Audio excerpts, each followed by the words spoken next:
Assalamualaikum warahmatullahi wabarakatuh. Kembali lagi ke channel Ozra Fitri. Baiklah, Bapak Ibu, di sini kita akan membahas tentang soal-soal observasi diri sendiri P3K Guru 2003. Mari kita belajar. Baiklah, langsung saja kita masuk soal nomor 1. Pak Riko selaku guru kelas 5 akan pulang dari sekolah dengan jadwal yang berlaku. Ketika hendak pulang, pimpinan sekolah yaitu Ibu Rama memberikan tugas untuk membuat data hasil vaksin siswa dari kelas 1 sampai kelas 5. Karena datanya ditunggu oleh pihak kesehatan. Pak Riko sebagai guru di sekolah tersebut sebaiknya A. Mengerjakan dengan perasaan gelisah karena memang sudah jadwal pulang. B. Melanjutkan pulang karena kewajiban sudah terpenuhi. C. Mengerjakan data tersebut walau kepala sekolah sudah tidak ada lagi di tempat. D. Bekerja sebaik mungkin sehingga pimpinan merasa bahagia dan senang atas kinerjanya. E. Membantu pimpinan untuk melakukan pendataan siswa dengan seadanya.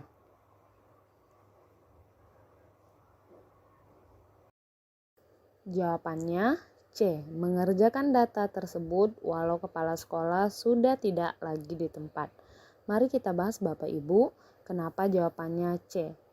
Mengerjakan pekerjaan yang berkaitan dengan tujuan nasional yaitu pencapaian data vaksin adalah wujud dan sikap patriotis. Bekerja dengan sungguh-sungguh tanpa mengenal pamrih atau terlihat oleh atasan adalah sebagai wujud patriotisme. Jadi jawabannya C. Soal nomor 2. Sebagai guru P3K yang baru saja ditempatkan di sekolah SMP di perdesaan, Anda mendapati bahwa sebagian siswa di sekolah ini memiliki tingkat literasi yang rendah. Bagaimana Anda mengatasi masalah ini? A. Melaporkan masalah ini kepada kepala sekolah. B. Menunggu instruksi lebih lanjut dari kesiswaan. C. Mengadakan pelatihan literasi tambahan setelah jam sekolah. D. Mengabaikan masalah literasi karena itu bukan tanggung jawab Anda. E. Membeli buku-buku literasi untuk siswa-siswa dengan uang pribadi. Jawaban yang benar untuk soal nomor 2 ini apa Bapak Ibu? Jawabannya C. Mengadakan pelatihan tambahan setelah jam sekolah. Mari kita bahas Bapak Ibu kenapa jawabannya C. Sebagai seorang guru, Anda memiliki tanggung jawab untuk meningkatkan tingkat literasi siswa di SMP. Dan mengadakan pelatihan literasi tambahan adalah langkah yang baik untuk membantu siswa yang memiliki tingkat literasi yang rendah. Soal nomor 3.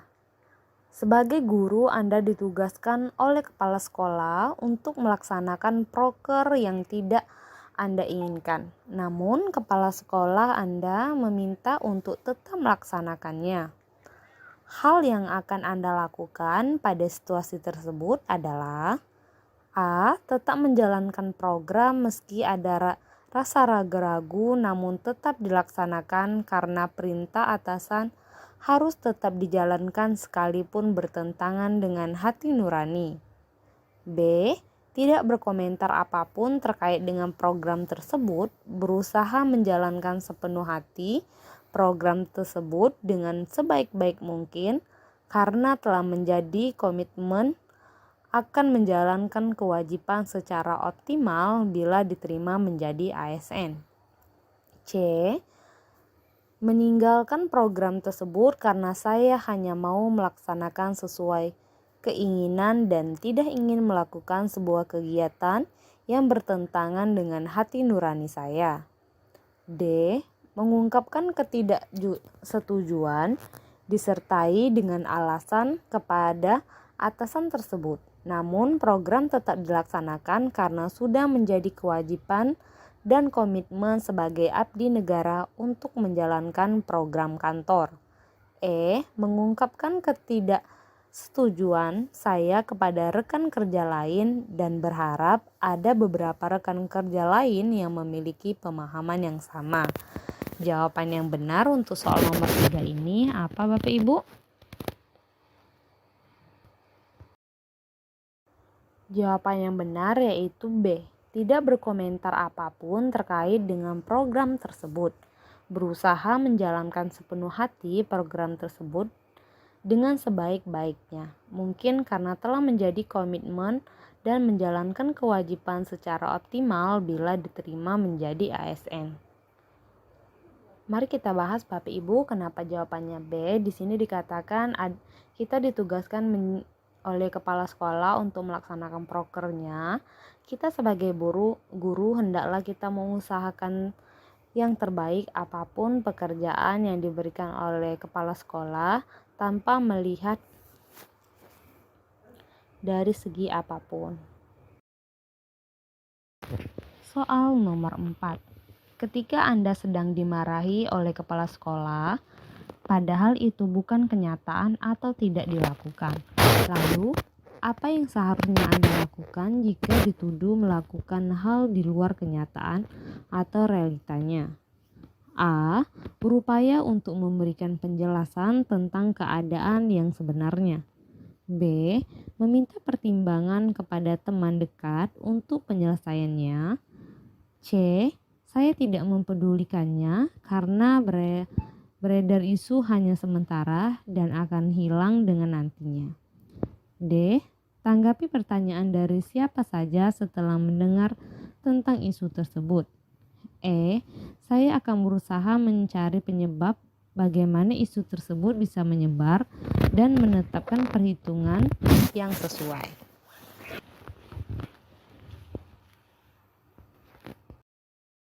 Jawaban yang benar yaitu D. Tanggapi pertanyaan dari siapa saja setelah mendengar tentang isu tersebut. Mari kita bahas Bapak Ibu kenapa jawabannya D. Melaksanakan komunikasi secara asertif, terampil, baik itu lisan ataupun tertulis dalam proses penyampaian informasi secara sensitif ataupun rumit untuk dijelaskan. Soal nomor 5. Di sebuah sekolah, terdapat seorang guru yang sedang mengajar. Namun, ada seorang peserta didik yang sedang asik bermain dengan HP-nya dan sesekali menginstruksikan dengan tidak sopan ketika guru tersebut menjelaskan. Tindakan yang harus dilakukan dalam menghadapi situasi tersebut adalah A. Meminta peserta didik agar tidak melanjutkan sikap tidak sopannya karena mengganggu proses pembelajaran. B. Memberikan suasana kelas yang tenang dan memadai peserta didik tersebut sampai ia sadar dan perilakunya sebelum kembali melanjutkan proses mengajar. C. Meminta peserta didik untuk berhenti bermain HP, bersikap tenang, dan meredamkan emosi. Kemudian mulai berbicara menasihatinya baik-baik untuk tidak mengulangi sikapnya. D. Memaklumi sikap peserta didik tersebut dan melanjutkan pelajaran.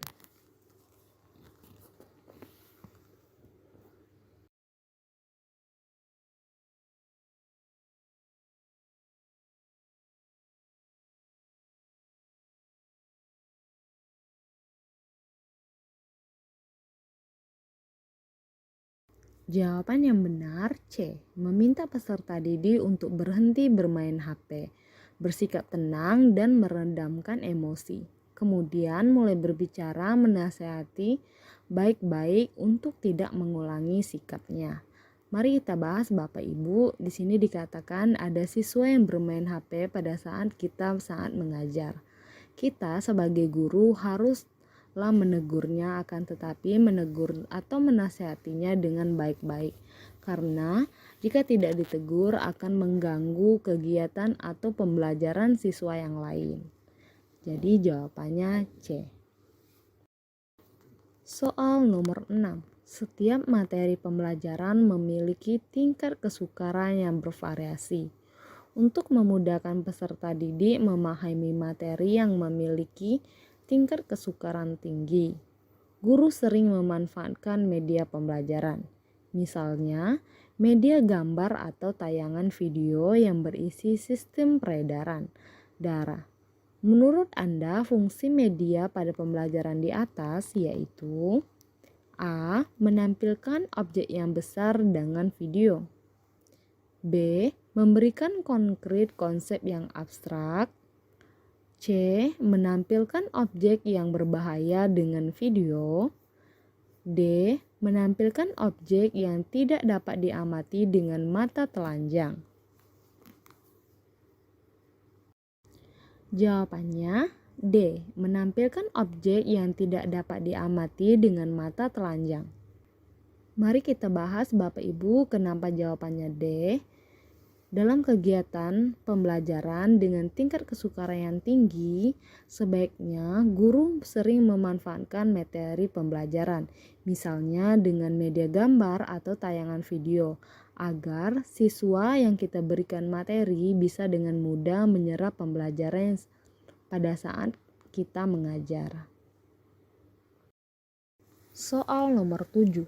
Salah satu siswa Anda mengalami kesulitan belajar dan kesulitan memahami materi pembelajaran. Bagaimana Anda akan membantu siswa ini? A. Membiarkan siswa belajar sendiri dan melihat bisa mengatasi masalahnya sendiri. B. Mengabaikan masalah ini karena tidak ada waktu untuk membantu siswa individu. C. Menghukum siswa itu karena kesulitan belajar. D. Memberikan dukungan tambahan seperti bimbingan belajar atau bantuan ekstra setelah jam sekolah.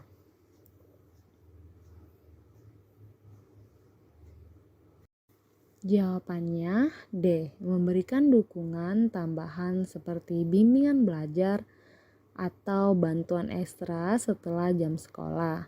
Mari kita bahas Bapak Ibu kenapa jawabannya bisa D. Sebagai seorang guru, Anda harus memberikan dukungan kepada siswa yang mengalami kesulitan belajar. Memberikan bimbingan belajar atau bantuan ekstra adalah cara yang baik untuk membantu siswa ini meraih keberhasilan. Soal nomor 8. Anda adalah seorang guru di sebuah sekolah dasar yang melayani anak-anak dengan berbagai tingkat kemampuan. Salah satu siswa Anda, Budi, memiliki kesulitan belajar dan seringkali merasa frustasi di kelas. Orang tua Budi telah menghubungi Anda dan meminta pertemuan untuk membahas perkembangan anak mereka. Apa yang Anda lakukan dalam situasi ini? A. Mengabaikan pertemuan orang tua dan melanjutkan mengajar seperti biasa. B. Melaporkan Budi ke kepala sekolah karena seringkali merasa frustasi di kelas. C. Menyarankan orang tua Budi mencari guru privat untuk membantu anak mereka. D. Mengadakan pertemuan pertama kepada orang tua Budi untuk mendengarkan kekhawatiran mereka dan bekerja sama mencari solusinya.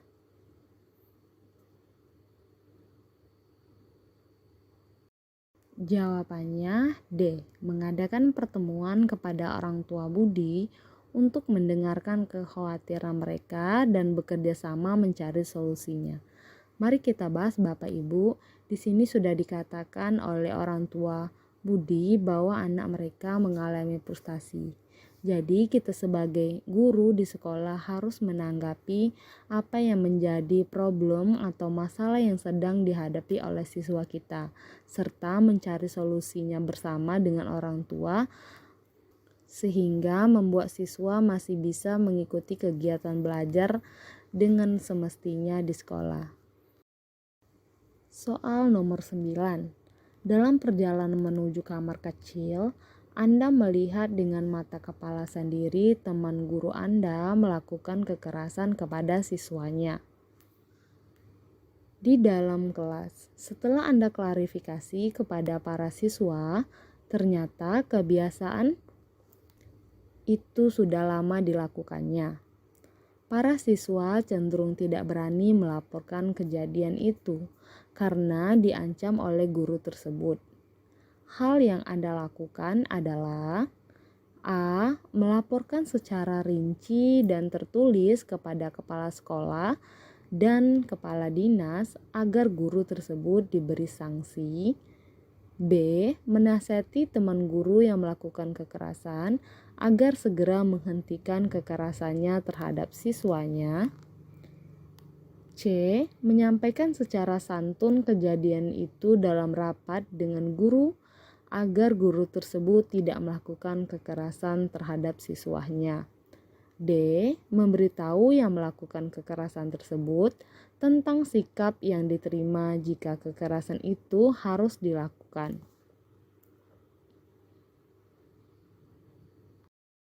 Jawabannya B. Menasihati teman guru yang melakukan kekerasan agar segera menghentikan kekerasan terhadap siswanya. Mari kita bahas Bapak Ibu.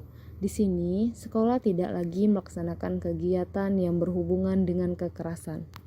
Jadi, jika ada rekan kerja kita yang masih melakukan kegiatan kekerasan fisik, sebaiknya kita harus menasihatinya dan mengingatkannya agar segera menghentikan kekerasan terhadap siswanya. Soal nomor 10 atau soal terakhir ya Bapak Ibu.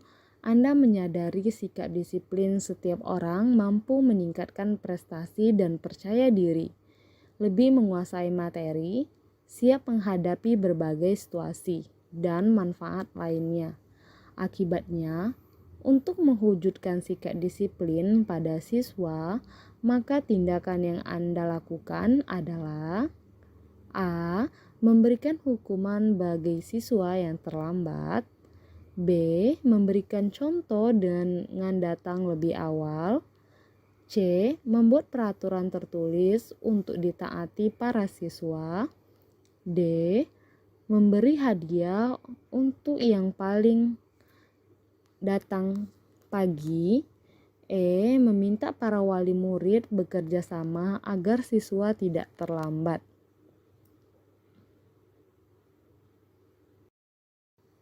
Baiklah, jawaban yang benar B. Memberi contoh dengan datang lebih awal. Mari kita bahas Bapak Ibu kenapa jawabannya B.